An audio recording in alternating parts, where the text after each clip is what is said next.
Are you tired of hearing about how someone got away with stealing substantial amounts of money from the government and able to get away with it? Or at least away with it for such a long time before being exposed? Where and what happened to the oversight of funds? It's a question that's been echoing around the country lately, especially as we delve into one of the most shocking cases of financial fraud within the government. We're talking about the recent scandal involving Commander Michael Villarroel.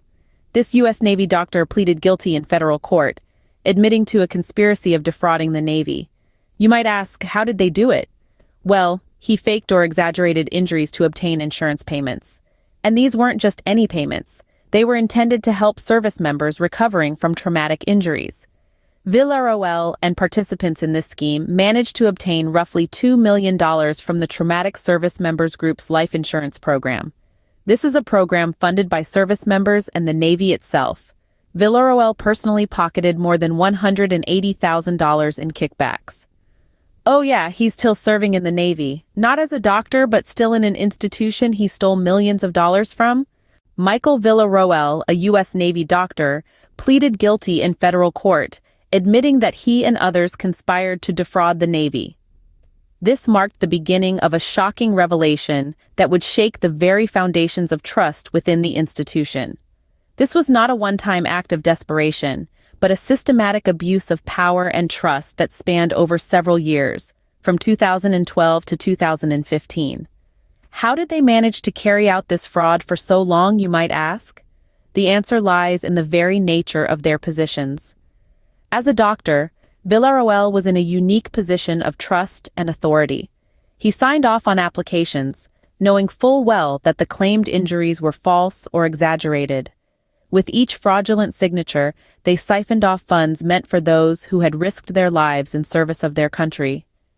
Participants in the scheme obtained about $2 million in payments from the Traumatic Service Members Group's life insurance.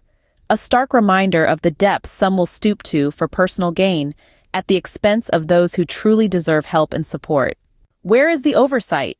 Weren't we just threatened with a government shutdown? Who is minding the store? Or should I say, government funds? These questions echo in our minds. An esteemed U.S. Navy doctor, Villarroel pleaded guilty to, and the confession uncovers a deep-seated issue within our institutions, emphasizing the need for stronger oversight and vigilance. Following his admission, Villarroel faced the consequences of his actions. He was given 1 year and 1 day of custody. That's too light in my opinion. But it doesn't end there. Villarroel was also ordered to repay the money he obtained through his fraudulent actions. That's over $180,000, money that was intended for injured service members, now to be returned to its rightful place. This case serves as a stark reminder of the damage that fraud can inflict on society.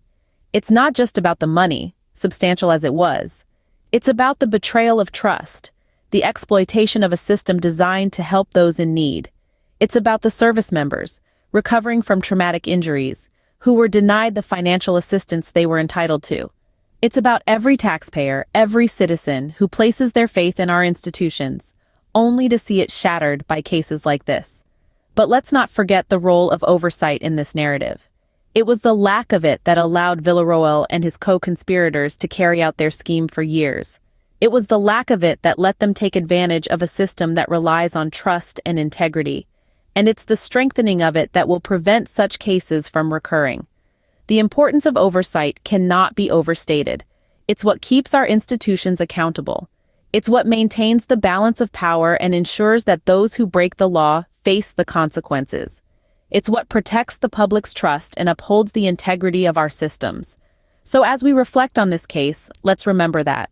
Let's remember the need for vigilance and the role we all play in maintaining the integrity of our institutions. Financial fraud not only robs the government and the people of funds, but it also undermines the public's trust in our institutions. As we reflect on this case, let's remember the importance of oversight and vigilance in maintaining the integrity of our systems.